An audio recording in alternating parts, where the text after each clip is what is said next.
Oh, ich habe einfach das Record abgebrochen. What the fuck? Ups.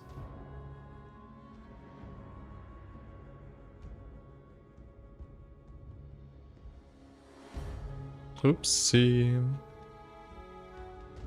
Dass immer die Karte sich verschiebt.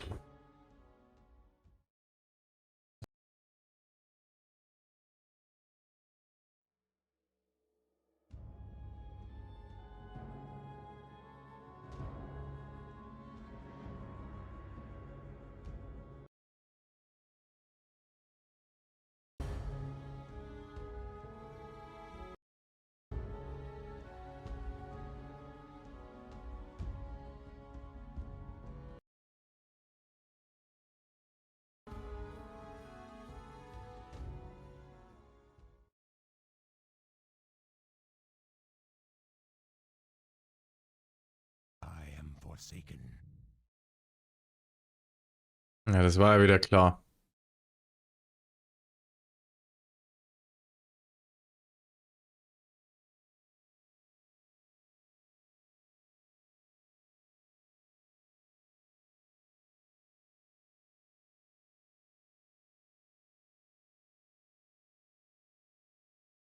Kann ich irgendwie sagen, dass ich es überspringen muss? Nee.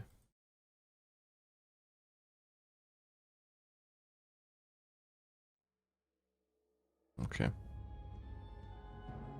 Hätte ja sein können.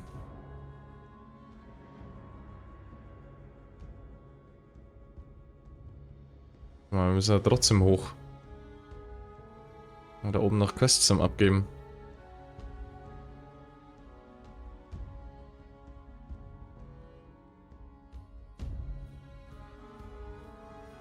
Und First Aid ist, glaube ich...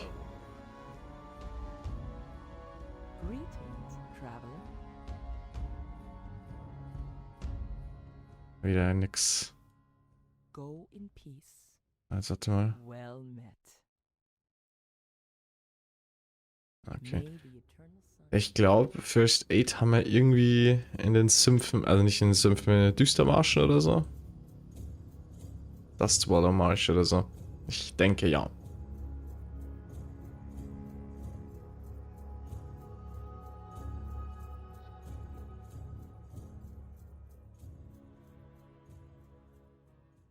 Jetzt gehen wir da hoch, geben mal die Quests ab. Ah, da ist auch ein Feuerwerk da oben. Na, schauen wir mal, ob es hier geht.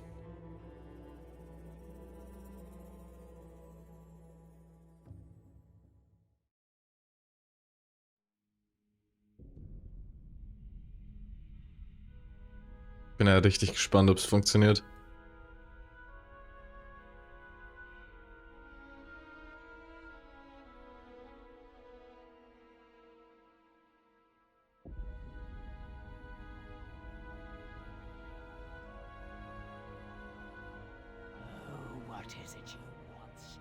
Ja, nice.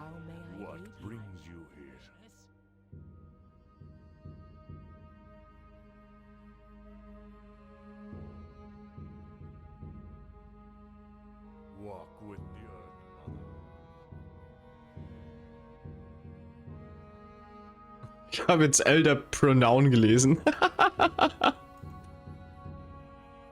Oh Mann.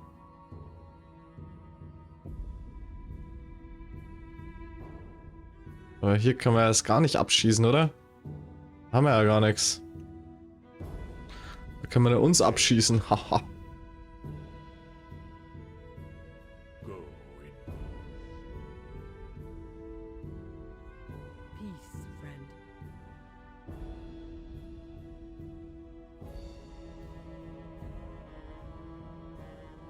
Ja gut, die Quest machen wir jetzt safe nicht mehr.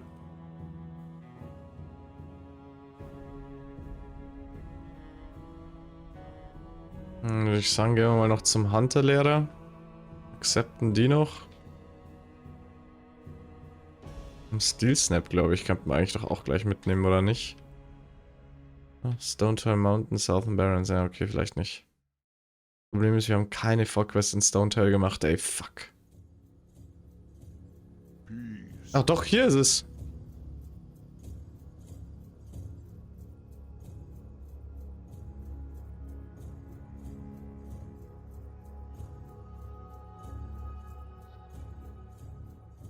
Hey, warum geht die Quest bei mir nicht? Ich check's nicht.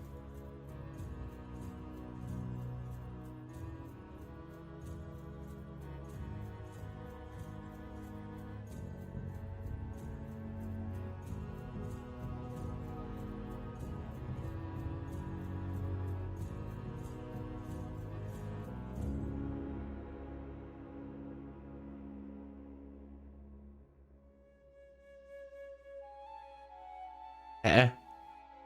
Ist das strange?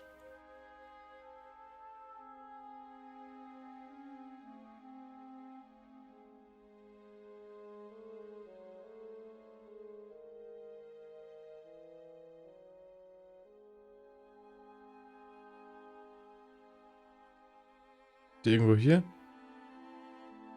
Nee, okay. Wenn er jetzt hier gewesen wäre, der Wunderwutzi, dann hätte ich ihm was gegeben.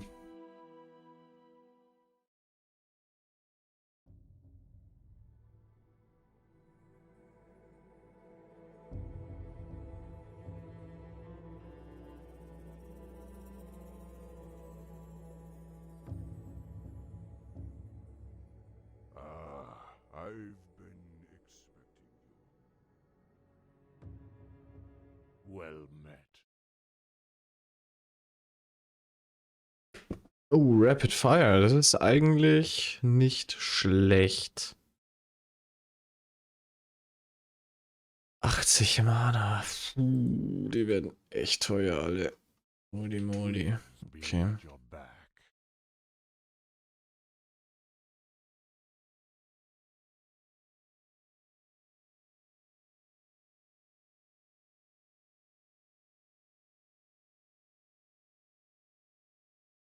Hm.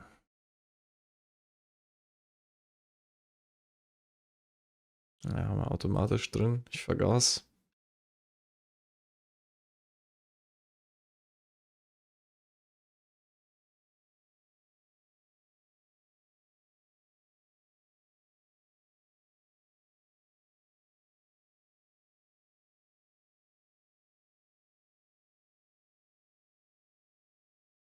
Warum ist das Sound weg?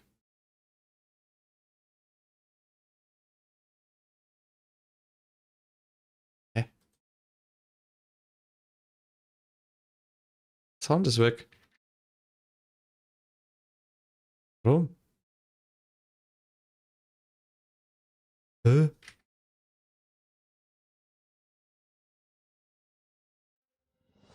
Jetzt ist er wieder da. What the fuck? Ja, das war jetzt echt weird. Aber es war so still. Hä? Jetzt, okay. Okay.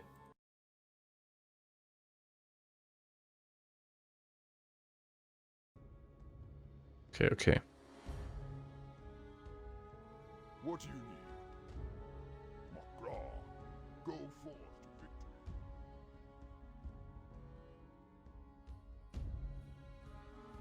Wir können ja chill ins Radi baggen.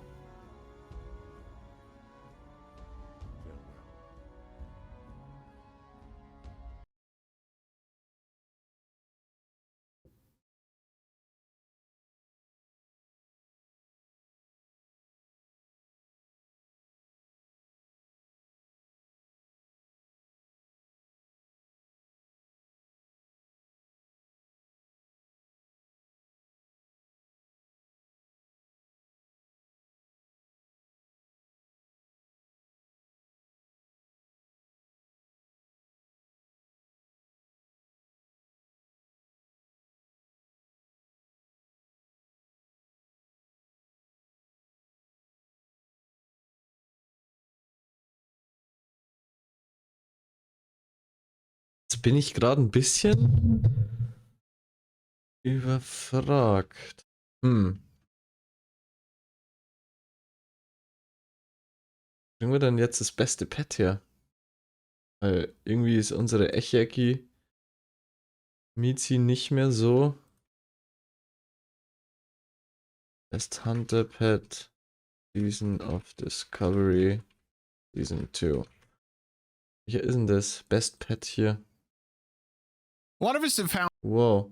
with using the wind serpent inside of BFD and parsing really high numbers and getting really strong results out of it. Moving into phase 2, we want to stick with that same pet, Im right? YouTube-Video? Actually, all evidence points to no. Let's get right into it. So the grand old debate between wind serpent or cat, or wind serpent versus raptor. The reason why we're wanting to make the switch to the cat before phase 2 comes out is because of a couple things. First of all, let's start with the most overlooked change that came to BFD during phase 1's cycle. All of the bosses had their resistances across the board nerfed. This includes nature damage, which is the damage type that Lightning Breath does. So our Wind Serpent was getting a lot more effectiveness out of Lightning Breath, combined with the fact that the Beast Mastery Glove rune is going to empower those attacks and make it so our focus regeneration is good enough so that we can be pumping out Lightning Breath repeatedly and also biting. This is what really made the Wind Serpent so strong, because the Wind Serpent was able to Lightning Breath and then also bite, which are both bigger cooldowns that are able to keep their focus more depleted. So the resistance nerf combined with also the Beast Mastery rune really packed both those things together to make the Wind Serpent super strong. Now, why does that matter? Well, because when we move into content past BFD, we're not going to have that global resistance nerf to the things we're going to be fighting in the future bosses. Now, you might be saying, well, we're going to have Curse of Elements in the raid. In phase 2, we're going to have access to this in our raid groups. However, take a look at the elements listed on Curse of the Elements. Notice nature resistance is missing. So we're not going to benefit from Curse of the Elements when we are casting Lightning Breath. Second, for the case for cats, is the fact that we're going to be able to pick up a new talent called Frenzy. Frenzy is going to make it so that when you're getting crits, when your pet's getting crits, they're going to add a buff to themselves, getting more attack speed. This is when those attack speed cats really shine, because you're able to get more attack speed based on your crits, which leads me to the third case for cats. Cats actually also have a 10% increased modifier when it comes to just damage in general. If you look at all of the pets stacked next to each other, and more specifically, if we compare the cats versus the wind serpents, cats have a 10% and then wind serpents have a plus 7%.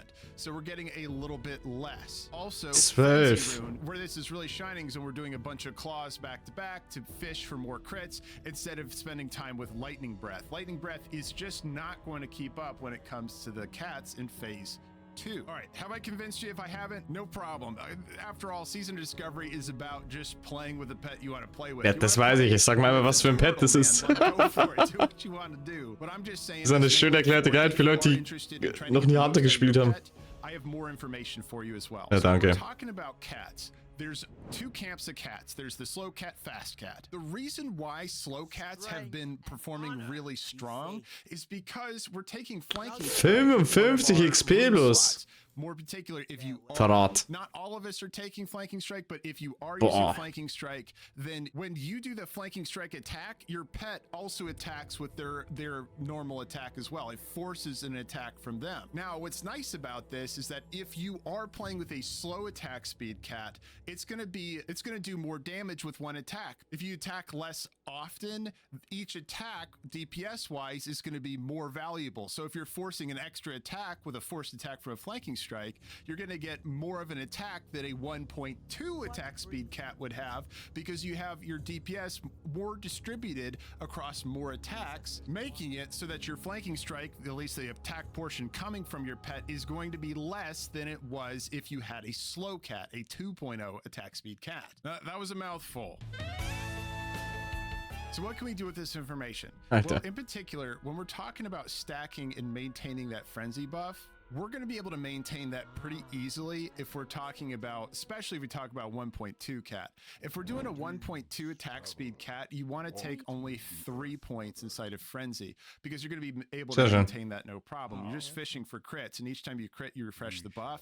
You're going to be critting enough that you should be able to keep it. If you want to be extra careful, you can do 4 out of 5, but I would recommend definitely going 4 out of 5 if you're doing a 2.0 cat. 2.0 is fast enough that it can maintain at the 4th level of the buff. You wouldn't need to go to 5. This frees up a little bit more of our points to be able to go into the focus talent over Da here. ist er ja. Or when it comes to leveling, I like to go Spirit Bond because it's going to help with just regen and just helps to regen between fights. But of course, when we talk about rating, and we'll get into that a little bit later. Wir schicken jetzt noch ein paar mehr zum Foder. Scheiß drauf. Energy buff here. Now, Sicher ist sicher. next consideration you need to have, all of us are going to be going into our leveling journey solo, or if you are going in a party, there's a couple different choices when it comes to what you want to take on your leveling journey as a pet. Personally, when it comes to soloing dungeons, I have a really strong choice with the carrion bird. I have a full guide going over the carrion bird, why it's so strong, a couple gold farms you can do with it, and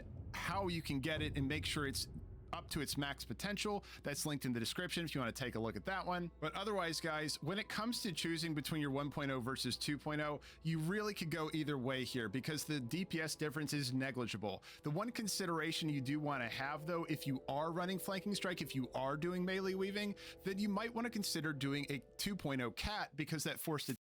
Though a lot of feel like it's questing and all. Phase 2 drops, so that's where most of my focus has been going. Anyway, I'm curious, let me know in the comment section below, what have you been getting up to while you're waiting for phase 2? And well, I was planning on keeping busy with Diablo 4 during this lull period, but all right, everyone, if the video did help you out today, please heroic strike that like button. Ja, okay. Ich weiß jetzt immer noch nicht, was für ein Pet. Echeki. Ja, den habe ich ja. Aber der hat halt keine Claw, ne? Das ist halt das Problem. Der hat halt nur einen Biss.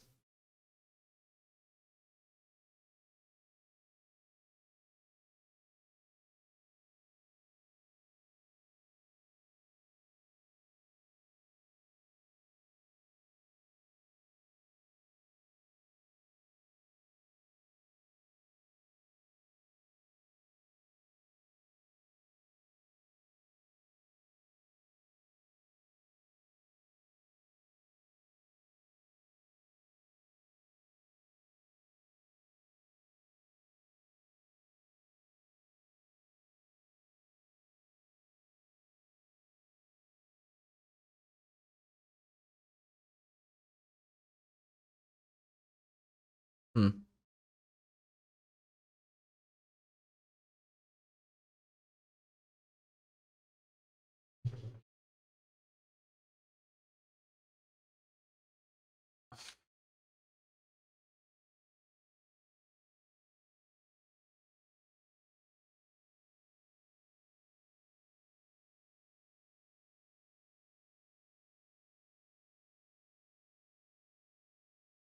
Bonus crit on your pet. They get would be even more 60%. I personally think I will go with Master Matt. Has also that is right. They time you do it full. As you know, we are foolish on pet tanking. That's a level 38 one. That is the homie Gian a lot happier because he really misses Shatner the Raptor. But if you do wanna get feel obligated to answer pet tanking a lot, most of the damage. Wieso sagt einfach keiner, was für ein Pet? So. Einfach nur ein Pet. A thousand, maybe more ability. As of now, it's because they can learn dash, which raptors can't. It has a cat and is the only pet until level 60, which is a ZG bat that has that 1.0 attack speed. For spiders, we'll have Barnabas on has some detail. Wow. Okay. Na, scheiß drauf. Dann halt nicht. Was für ein Rotz. Also, dass die Leute nicht einmal. Naja, egal. Peace, friend. Also, ich weiß nicht. Warum nicht einfach ein Video? Hey, yo, das ist das beste Pet für Damage, wenn ihr leveln wollt. Punkt. Fertig aus. Nicht erklären, wie der Hunter funktioniert, wie die Pets funktionieren, weil wenn du doch dich informierst, was für ein Pet brauchst du, dann kennst du dich doch schon aus. Dann machst eine Hunter-Guide und sowas. Aber ich hasse Guides, wo bloß, dass sie Watchtime kriegen, einmal wieder alles vollballern. Es ist so bescheuert, ehrlich.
Wir Tribes of War erst machen, ey.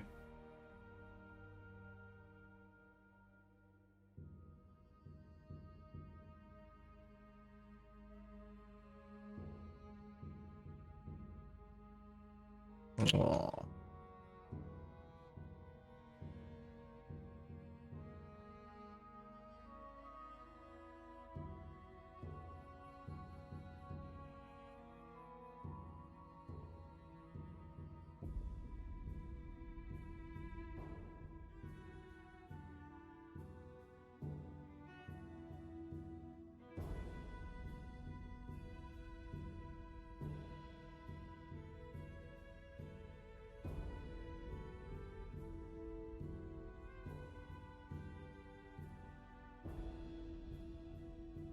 Oder wir leveln einfach in Ashenvale, ganz ehrlich.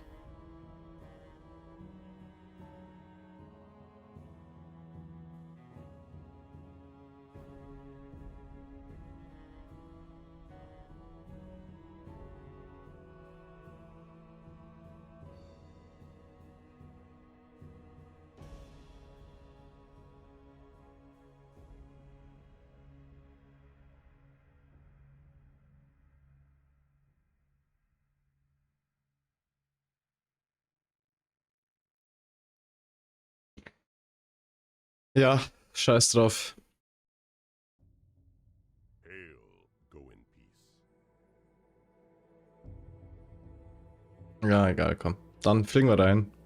Mal eine neue Aufnahme dann.